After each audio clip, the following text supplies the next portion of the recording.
Bonsoir à toutes, bonsoir à tous et bienvenue sur cet atelier de trading. Alors en attendant que tout le monde se connecte, comme il est pile 19 heures, je vous demande juste un petit service. Est-ce que vous me voyez bien? Est-ce que vous m'entendez bien? S'il vous plaît, si vous pouvez me mettre cette information dans le chat. Bonsoir Luc, bonsoir Jean-Marc. Ok, son image, parfait. Merci Didier. Merci Lanzo aussi, Sergio aussi. Parfait, super. Ok. Alors, bon, on va démarrer gentiment cet atelier trading. Gérer ses émotions, les erreurs mentales les plus fréquentes.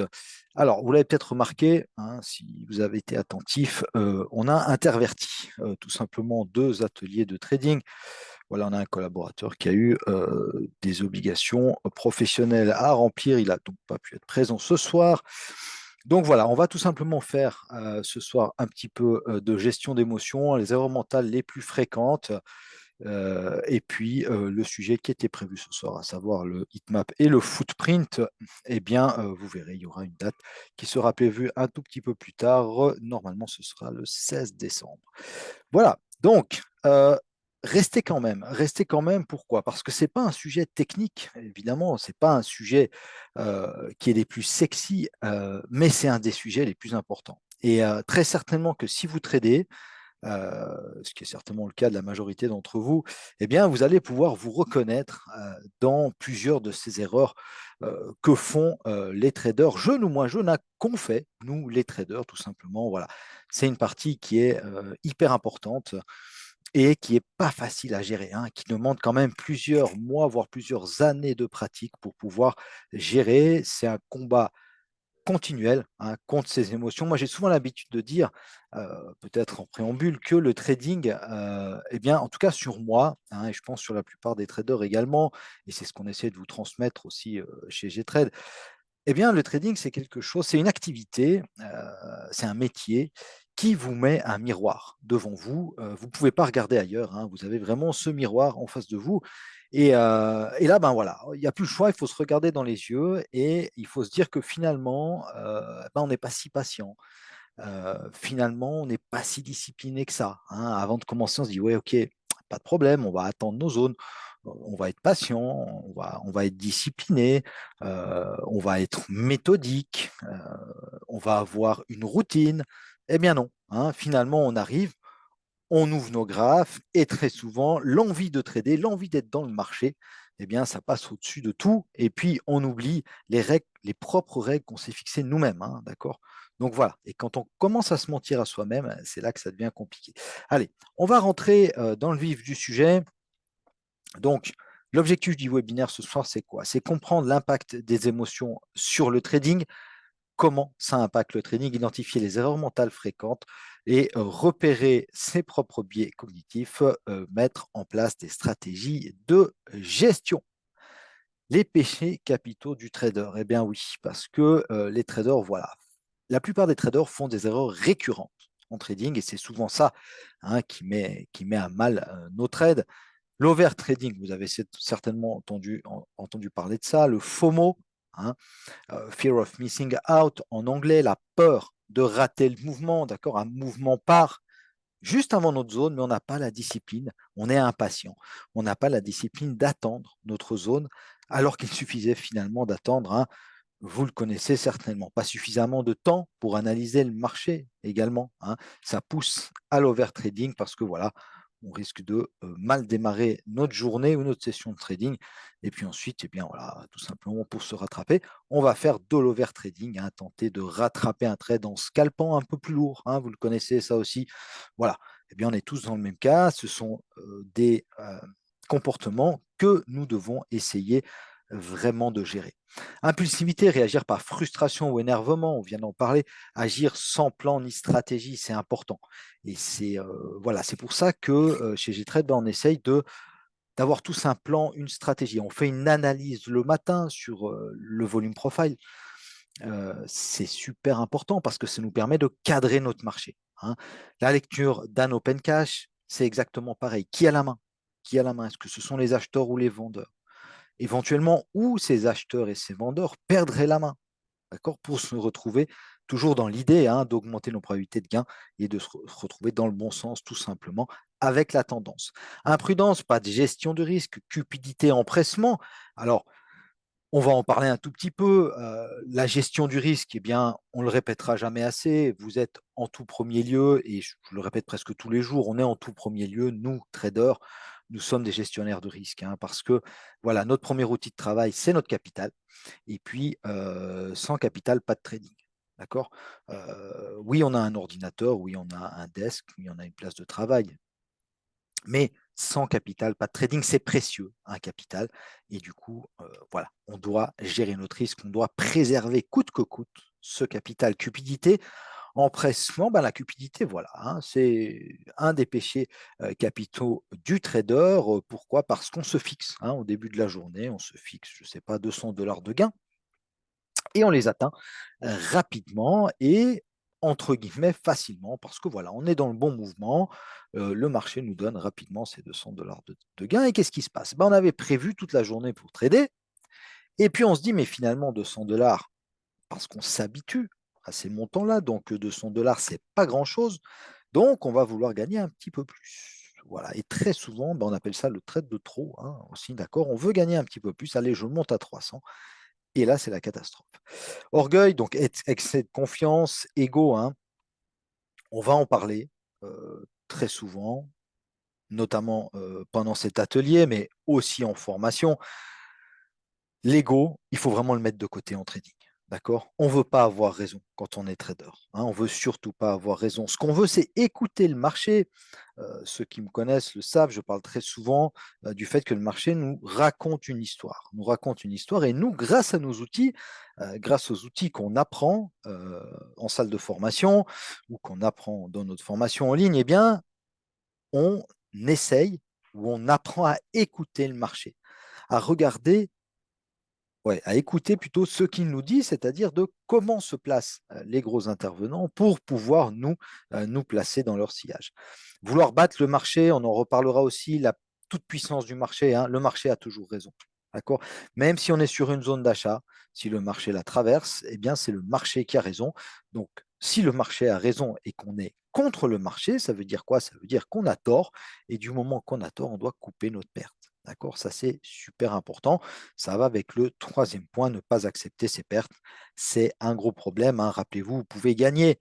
C'est pour ça, méfiez-vous quand vous voyez ce genre de statistiques. 80-90% de trades gagnants, ça ne veut rien dire du tout parce qu'on parle en nombre de trades.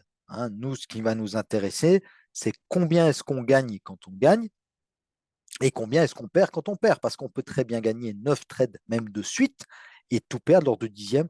Vous le savez, ça fait partie également de la gestion du risque.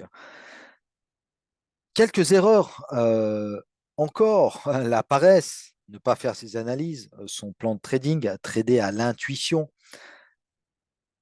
Quand on débute le trading, euh, on n'a pas assez d'expérience pour trader à l'intuition.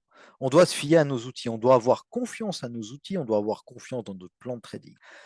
Cette confiance, on y reviendra tout à l'heure, mais cette confiance, elle va venir à force de trader et à force de faire ses analyses et son plan de trading.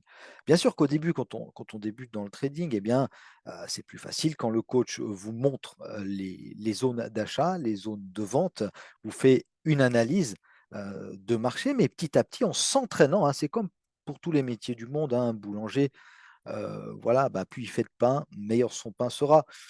Tout simplement, donc voilà, ne pas faire ses analyses, c'est de la paresse. On ne peut pas arriver à 15h25 devant son écran et puis se dire je vais gagner 500 $ sur le Nasdaq et à 15h35 je pars à la piscine. Ce n'est pas possible.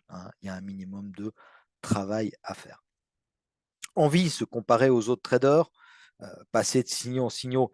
Moi, je vous conseille, si vous êtes trader ou si vous voulez vous lancer dans le trading, éloignez-vous un petit peu de tous ces réseaux sociaux, éloignez-vous de ces influenceurs qui se trouvent à Dubaï, qui vont vous parler de monts et merveilles, d'accord, qui vont vous balancer de la poudre aux yeux, et puis voilà, avec leurs belles montres, leurs belles voitures, ne vous comparez pas aux autres traders, d'accord, ils vous montrent ce qu'ils veulent, passer de signaux en signaux également. Alors, on en parle souvent, formez-vous, hein, c'est la première des choses à faire, c'est le premier investissement à faire, c'est sur soi-même, hein, parce que c'est un investissement qu'on fait pour la vie finalement. D'accord? Donc, que ce soit chez nous ou ailleurs, formez-vous, c'est super important, hein. Ne faites pas ne passez pas de signaux en signaux, d'accord? Ne passez pas de signaux en signaux. On oublie les signaux, on apprend à pêcher, hein, d'accord? Plutôt que de se faire livrer le poisson, d'accord? C'est super important, mais vous en êtes certainement persuadé et vous le savez, puisque vous tradez. La peur, c'est une émotion également évidemment à éviter. Alors, plus facile à dire qu'à faire, hein, je suis d'accord. Peur de prendre des risques, parce qu'on aura peur de perdre de l'argent. Heu, Ça va ensemble, hein, d'accord? Prendre des risques. Après, du moment que ce sont des risques mesurés, qu'il y a une gestion du risque, un money management, bah, il y a aucun problème, hein. C'est pas en soi, on sait, le trading et ça, on doit s'en persuader, le trading, ce sont des probabilités. Donc, il y a des fois où on va perdre, d'accord? Donc cette peur-là, on doit la maîtriser. On peut la maîtriser en se disant ça, on peut la maîtriser en se disant que également, on a une stratégie de trading et vous verrez, plus vous avancerez dans le trading, plus vous aurez quelques mois, quelques années d'expérience, plus vous aurez confiance en vos stratégies, confiance en votre analyse et les pertes finalement, ben voilà, ça fait partie du job. Hein, moi, j'ai l'habitude de dire que voilà, ben, les pertes, ça fait partie du job de trader, comme on aura un peintre, par exemple, hein, un peintre qui aura un atelier à payer, une location à payer, qui aura des ouvriers à payer, qui aura son matériel de peinture à payer. Eh bien, le trader, d'accord, ses charges fixes, ça va être quoi? Eh ben, ça va être ses pertes. Il faut de temps en temps rendre au marché, hein, pour qu'il nous donne. Voilà, on va dédramatiser ça au maximum et apprendre en premier à perdre. Pour réussir, vous devez éviter de faire ce que la plupart font. Pourquoi est-ce qu'on dit ça? Ben, on dit ça tout simplement parce qu'on sait, hein, les statistiques sont là, il y a entre 80 et 85 des personnes qui tradent sur CFD, ce sont les statistiques des brokers CFD qui perdent de l'argent. Hein. C'est la réalité, ils sont obligés de publier ces statistiques, donc on y croit, hein, il n'y a pas de problème avec ça. Il y a plusieurs raisons pour ça et notamment euh, des raisons psychologiques. Donc on va agir autrement, hein. On va se former sérieusement, hein, pas avec du gratuit sur YouTube. Bien sûr qu'il y a plein de choses, mais ça ne suffira pas. D'accord? Donc voilà, on doit éviter de faire ce que la plupart font. Pour appartenir aux 5 ou 15% qui gagnent, voilà ce qu'on va faire. Pour éviter l'overtrading, eh bien, on va avoir un plan de trading et des stratégies. D'accord? Le plan et les stratégies, c'est quelque chose de prédéfini. Ça veut dire qu'on ne se laisse pas surprendre par le marché. On est prêt. On est prêt. Hein, on est comme un sniper. On attend. Et s'il faut attendre une demi-heure, trois quarts d'heure, une heure, aujourd'hui, on peut mettre des ordres limites. On peut mettre des ordres limites sur un carnet d'ordre, sur un graphique. D'accord? On peut prédéfinir un stop, on peut prédéfinir un TP.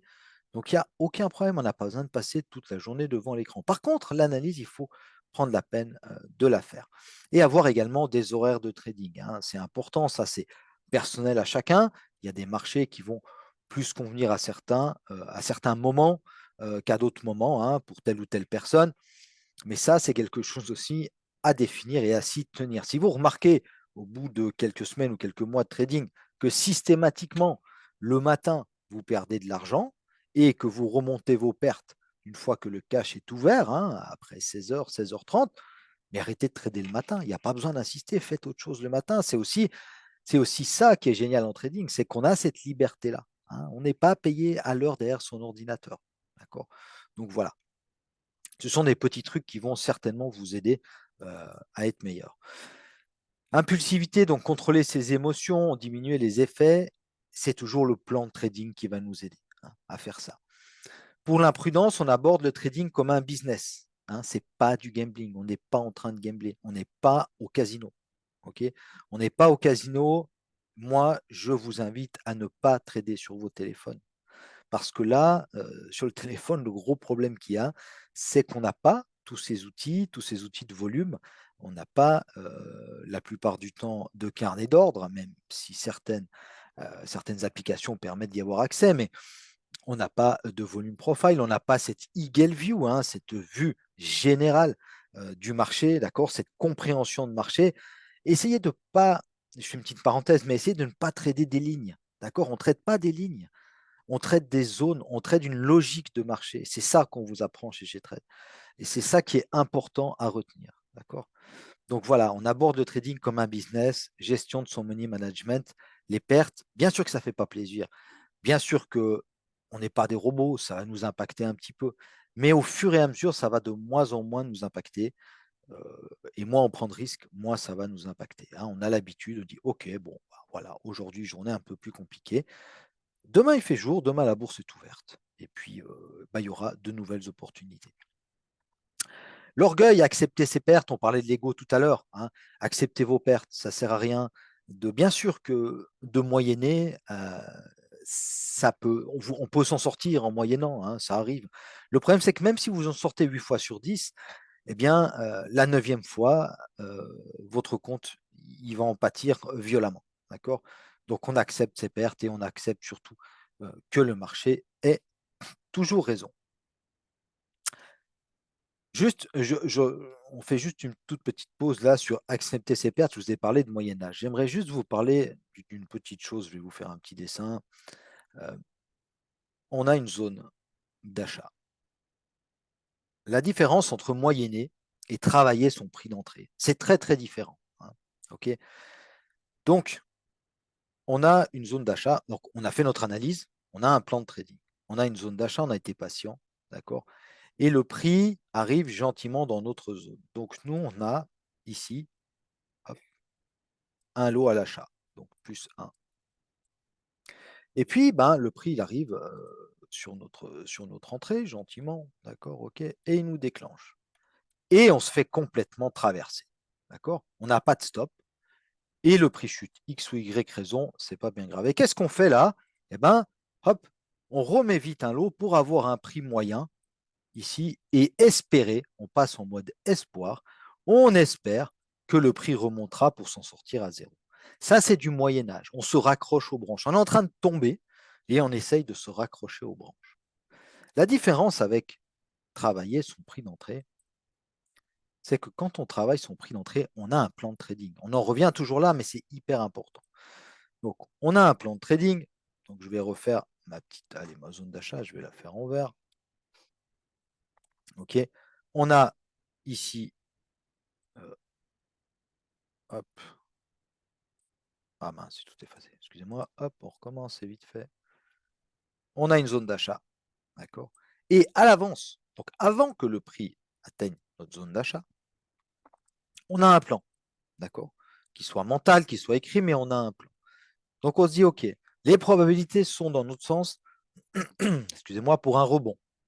Alors on fait un plus 1 ici. Ça veut dire qu'on achète un lot là. Et à l'avance, on sait que comme la zone elle est large, bah, le prix, il peut s'enfoncer un peu dans la zone pour aller chercher des contrats. Donc on met un deuxième lot ici.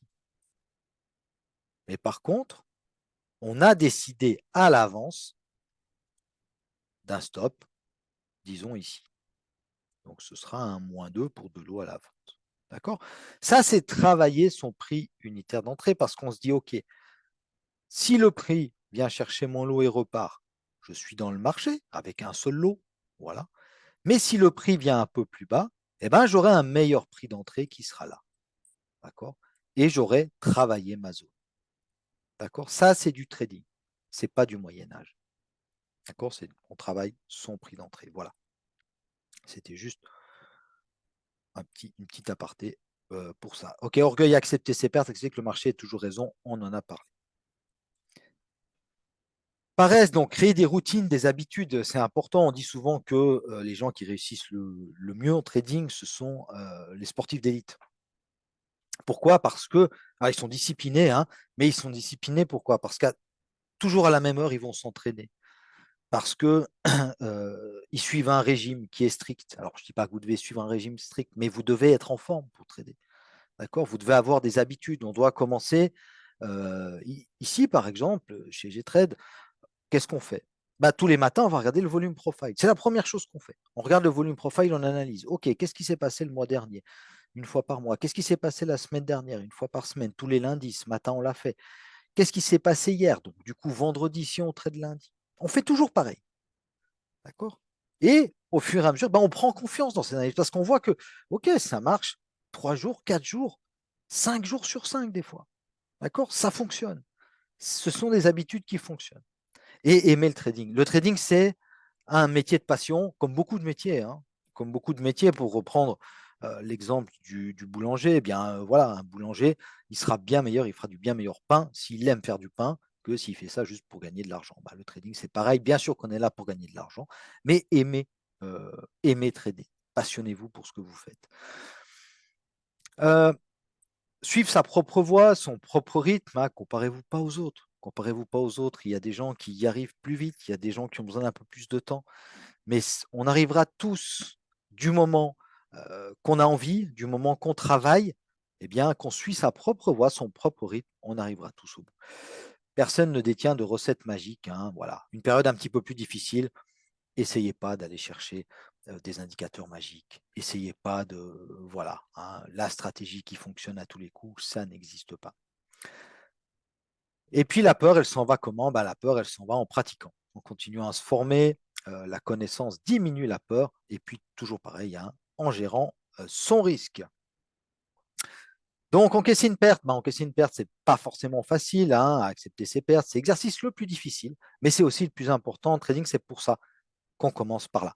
Notre éducation ne nous a pas formés à accepter les échecs. Oui, parce que voilà, hein, on doit gagner, évidemment. On n'a pas l'habitude de perdre. En tout cas, c'est pas agréable. Dites-vous bien qu'il n'existe pas de système parfait. 100% de réussite, ça n'existe pas. Donc, si vous n'acceptez pas la perte, ça va être très compliqué pour vous. Perdre fait partie des risques du métier. On accepte de ne pas pouvoir tout contrôler. Pour certaines personnes, c'est difficile aussi de ne pas pouvoir tout contrôler, de ne pas pouvoir tout avoir sous contrôle. Et bien voilà, ces personnes-là, elles devront faire un petit effort, ou peut-être un effort un peu plus important que les autres sur le fait de devoir perdre de temps en temps, éviter les trades de revanche. D'accord? Ok, j'ai perdu 200 $. Eh ben, tu vas voir, vas-y, je vais charger un peu et tu vas voir comme je vais les remonter vite. Non, ça ne fonctionne pas. Ça fonctionne pas. Apprendre de ses pertes et de ses erreurs. Oui, notez vos trades. Hein. Ayez un journal de trading. C'est très important parce que sinon, on va refaire 10 fois, 15 fois la même erreur.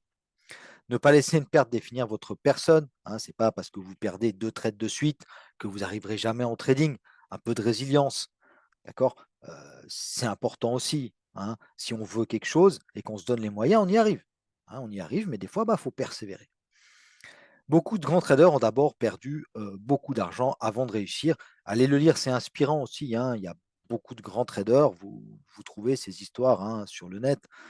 Euh, voilà, c'est inspirant parce que c'est des gens qui n'ont pas lâché. Hein. Et aujourd'hui, en plus, avec les moyens qu'on a, on n'est pas obligé de perdre beaucoup d'argent avant de réussir. Par contre, encore une fois, formez-vous, limitez ces pertes, mettre en place un stop loss, ne jamais le reculer. Faites cet effort-là. Si vous faites stopper 3-4 fois de suite et qu'à chaque fois le prix remonte juste derrière, vous savez, vous dites, mais j'ai l'impression qu'il vient vraiment chercher mon stop et qu'après il repart. Je pense que ça parle à beaucoup de monde, ça. Mais qu'est-ce qui se passe? Qu'est-ce que vous avez à faire? Regardez-vous dans le miroir et posez-vous la question, pourquoi? Pourquoi je me fais stopper à chaque fois? Le stop est mal placé, forcément. Le stop est mal placé, c'est pas la faute à pas de chance à chaque fois. Bien sûr que de temps en temps, oui, mais ce n'est pas tout le temps le cas. Si ça vous arrive régulièrement, travaillez. Travaillez, posez-vous la question, pourquoi mon stop à chaque fois se fait toucher? Est-ce que je mets un stop uniquement par rapport à l'argent? Est-ce que je ne veux pas perdre plus de 200 $ ou est-ce que réellement je place mon stop derrière une zone de valeur, derrière un pic de volume, derrière un creux de volume, derrière un gros intervenant, derrière beaucoup de contrats? D'accord? Voilà, c'est ça l'important. C'est pour ça qu'on parle de compréhension de marché. Coupez rapidement vos pertes si le marché invalide votre scénario. Ça, c'est pour éviter de tomber dans le mode espoir, qui est, voilà, on en parle juste dessous, éviter le mode espoir. Éviter de moyenner à la baisse, je vous ai expliqué ce que c'était tout à l'heure. Mettre en place des règles de daily loss, c'est important. Voilà, pour ma part, c'est 3 trades de suite perdants. Ça veut dire que je n'ai pas compris la journée.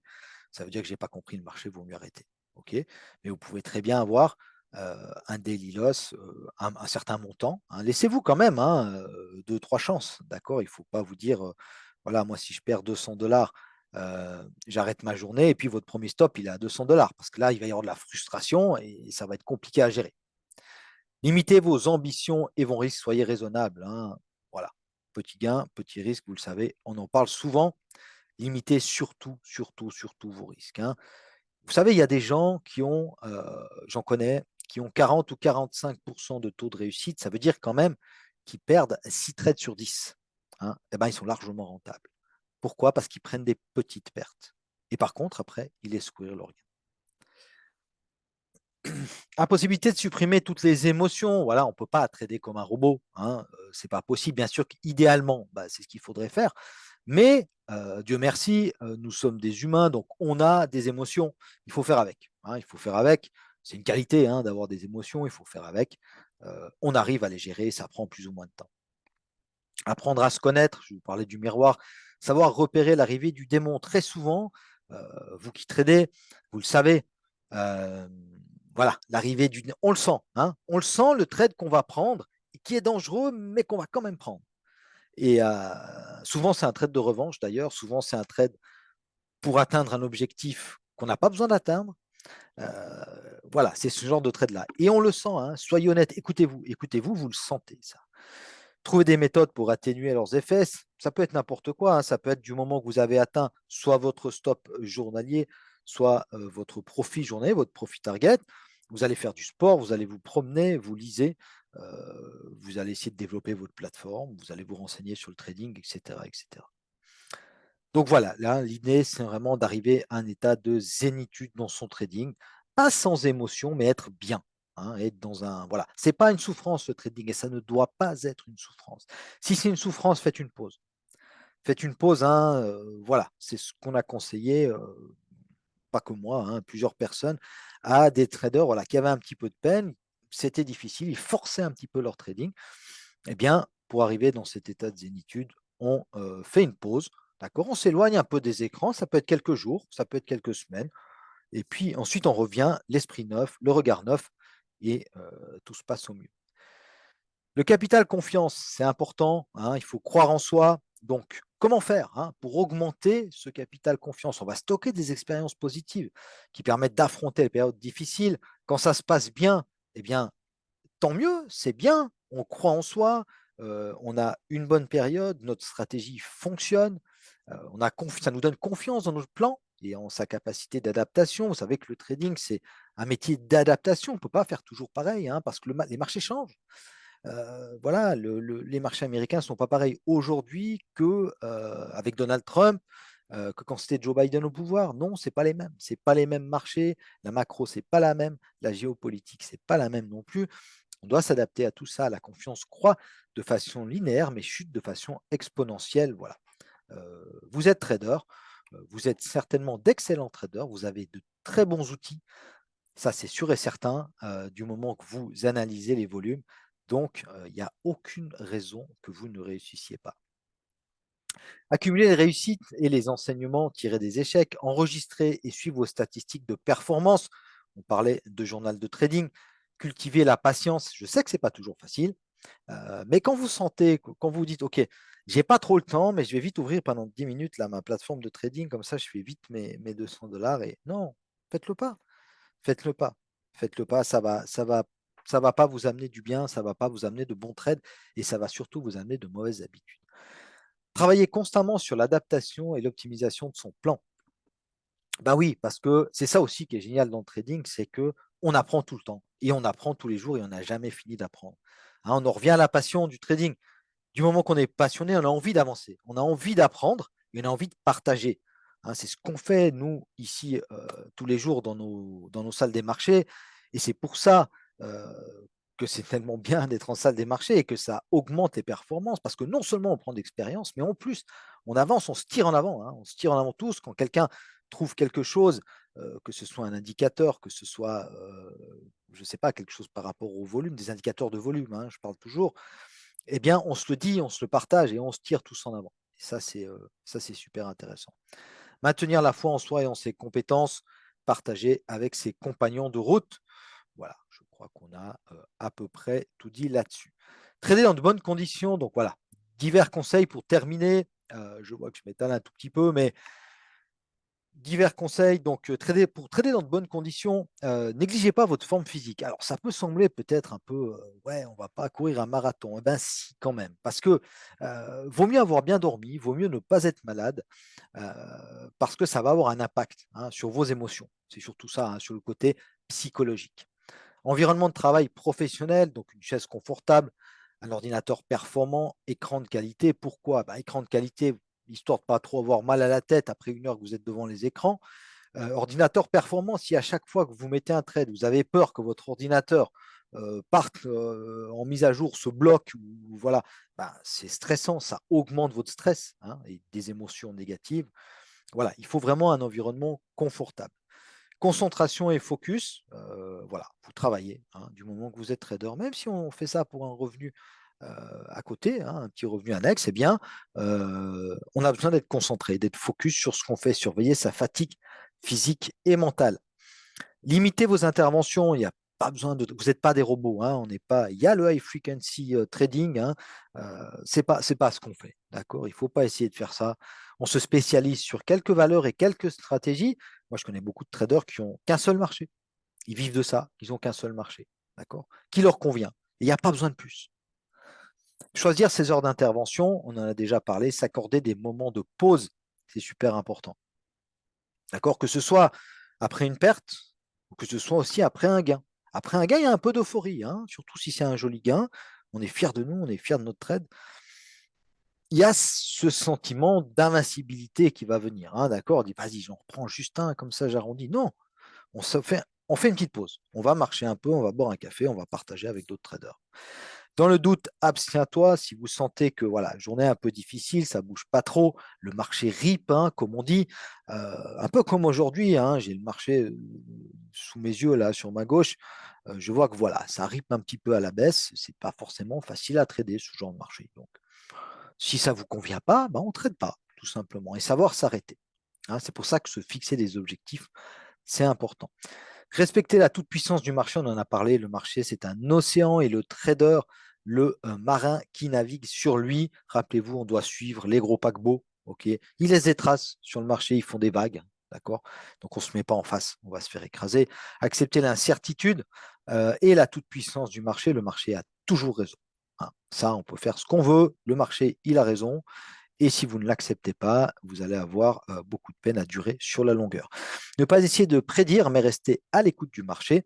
Et puis rester humble. On parlait d'ego, d'orgueil tout à l'heure. Et ben, à contrario, restez humble. Ça va beaucoup vous aider. Continuez à travailler. Apprendre à gérer ses pertes, voilà. Ce sera un des derniers points qu'on verra ensemble. Donc, en situation de doute, on sort marcher, on se change les idées. Trader plus petit, si jamais, hein, d'accord? Bien sûr qu'on a envie de gagner de l'argent, de gagner rapidement de l'argent, mais baissez vos tailles de position. Baissez vos tailles de position. Comme ça, vous pouvez mettre vos stops au bon endroit. D'accord? Pas par rapport à ce que vous allez perdre, mais par rapport à l'endroit où, par exemple, si vous êtes en achat, les acheteurs perdent la main. Voilà, mais c'est là qui doit être votre stop, hein. Ce n'est pas à 200 $ parce que 200 $. Revenir à votre plan de trading, souvent on se fait un plan et après on l'oublie parce qu'on est focus sur notre 1 minute et on voit monter, baisser et on a envie d'être dans le marché.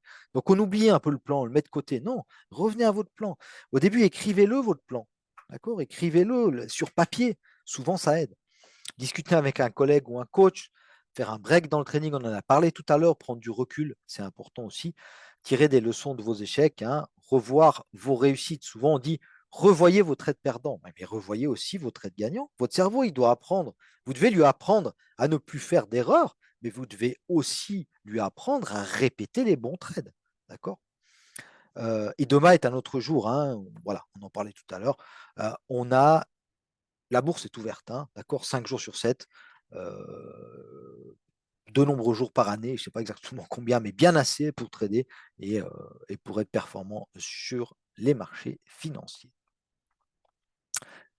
Optimiser ses journées de trading, donc instaurer un rituel, hein, des habitudes. On en a parlé, penser, probabilité, n'oubliez pas, ce sont des probabilités, respecter son plan, attendre des confirmations du marché, privilégier les convergences de signaux et accepter ses pertes. Il me semble qu'on a fait le tour. Voilà. Donc, Voilà ce que j'avais à dire. Alors, on pourrait en parler des heures hein, de la psychologie en trading. Mais voilà, c'était juste pour vous mettre en situation je pense qu'on a fait le tour des points principaux. Si ça vous a donné des pistes, tant mieux. Si vous voulez participer à une immersion, si vous n'êtes pas encore membre de la communauté G-Trade, eh ben, n'hésitez pas, hein, que ce soit à Sion, à Genève ou en visio également, vous pouvez vous rendre sur notre site internet. Qu'est-ce que c'est une immersion rapidement? Ben, une immersion, on va venir ensemble. Vous allez, alors si vous êtes en visio, ben, on sera par écran interposé, hein, mais on va se retrouver sur nos graphiques. D'accord? On va avoir comme ça un graphique sous les yeux. Est-ce qu'on voit mon graphique là? Juste, Pascal, est-ce que tu peux me dire si on voit mon graphique? Pas de souci, mais je pense que oui, normalement, on devrait le voir. Voilà. Voilà, très bien, parfait. Ben, on va se retrouver comme ça, hein, à deux, sur un graphique, et puis on va aller voir hein, à quoi ça sert la VWAP, pourquoi est-ce que j'ai une VWAP verte, une VWAP rouge, qu'est-ce que le carnet d'ordre, qu'est-ce que représente ce rectangle ici, etc., etc. Et on va parler de tout ça. On va faire une analyse ensemble, hein, une analyse de volume profile aussi. Hein. Voilà, je vais vous montrer. Tac, le volume profile. Voilà, hop, voilà ce qu'est un volume profile.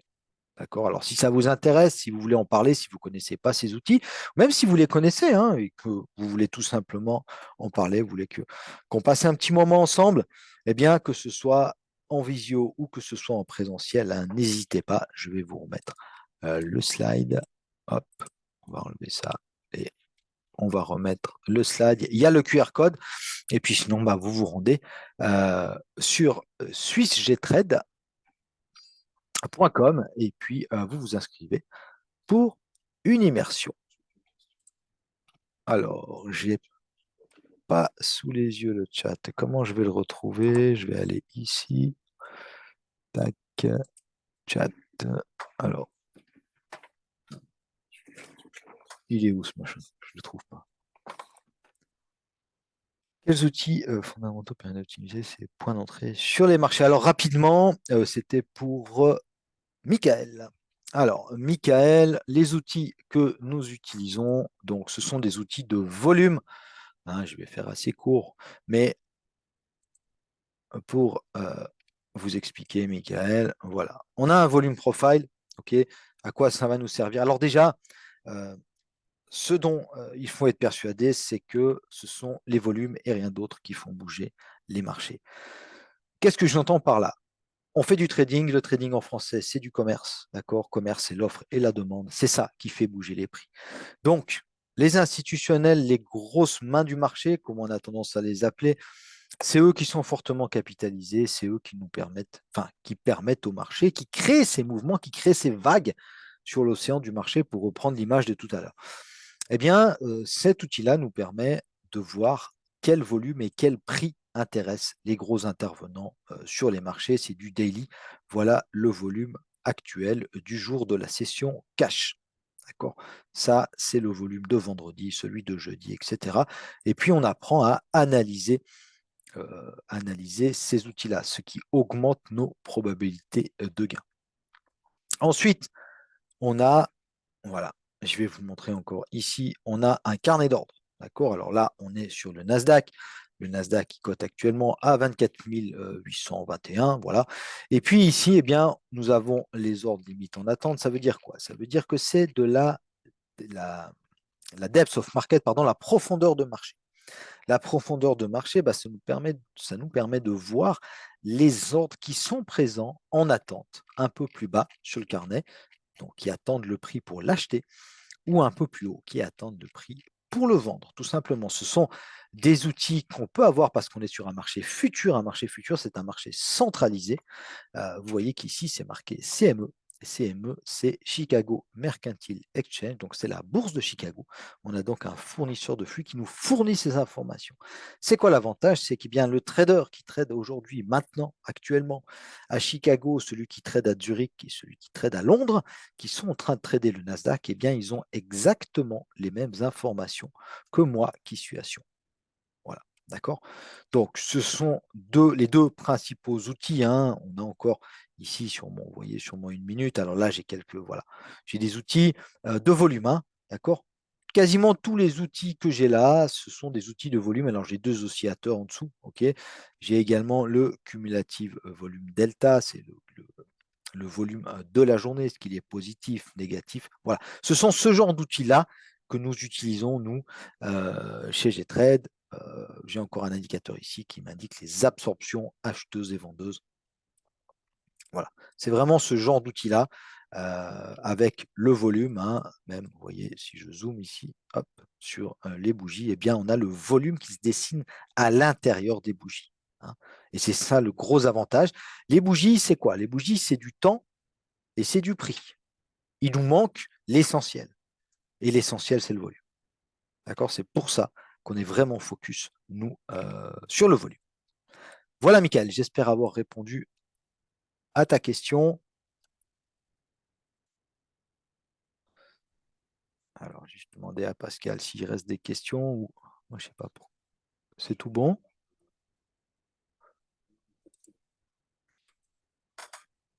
Comment ça se fait que Ah, j'ai trouvé. Pardon. Voilà, j'ai retrouvé, j'ai retrouvé le chat. Alors, Michael, comment détecter? Alors, moi, je te propose, parce qu'on ne va pas pouvoir prolonger plus que temps, mais c'est en utilisant ces outils. Hein. Mais ouais, j'ai passé du vouvoiement au tutoiement. Tu m'excuseras, c'est une habitude. Mais moi, je te propose de prendre une immersion. Prends une immersion, hein, c'est totalement gratuit, ça prend juste un petit peu de ton temps, que ce soit en visio ou bien en présentiel, hein, que je ne sais pas géographiquement où tu es placé, mais voilà, si tu as l'occasion de venir nous voir, bah, viens. Et puis, sinon, en visio, volontiers, on parlera de ça hein, avec grand, grand plaisir. Mais c'est grâce à ces outils. Hein, c'est grâce à ces outils qu'on peut interpréter, qu'on peut augmenter nos probabilités d'aller dans le sens des institutionnels.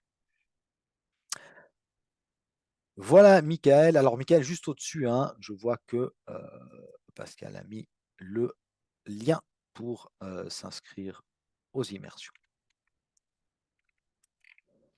Ok, ben j'espère que cet atelier trading, pardon, vous a amené quelques pistes de réflexion ou peut-être même quelques réponses. Hein, je le souhaite. Et puis, ben, je vous remercie tous et toutes pour votre présence. Je remercie aussi Pascal qui a répondu à vos questions dans le chat. Et puis, je vous souhaite à tous et à toutes une belle soirée et je vous dis à très bientôt. Salut, bye bye.